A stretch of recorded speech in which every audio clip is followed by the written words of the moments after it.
My name is Miles Dunnigan, and on behalf of the National EMS Pilot Association, I'd like to tell you about Enroute Decision Point, or EDP. Enroute Decision Point is basically a way for us to make decisions as helicopter pilots when we encounter bad weather. Decisions that should keep us from having those controlled flight into terrain or uncontrolled flights into terrain that have plagued the helicopter air ambulance industry for years.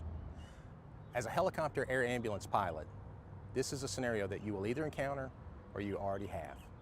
Basically, as we encounter bad weather, a couple of things start to happen. The first one is we start to lean forward in our seat. The next thing, we reach over with our left hand and start lowering our collective, pulling our cyclic back, slowing down, and perhaps starting to get a little bit lower.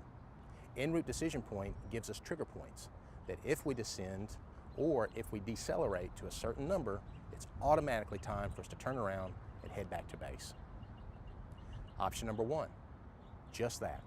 As we're flying along, if we decelerate by a given number, whether it's 10 knots, 20 knots, or 30 knots below our normal cruise speed, we're going to turn around and go back to base.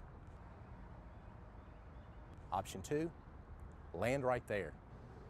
If you have a decent landing spot right here below you, we'd much rather land and wait the bad weather out. Number three, continue on in an IFR configuration, if that is an option. Continue on, but do not continue on into IFR conditions flying VFR. Enroute Decision Point on its own is not a silver bullet. As helicopter air ambulance pilots and crews, we must stay always vigilant, monitoring the weather and monitoring as it changes. What EDP does is it gives us viable options to give us good outcomes. Thank you.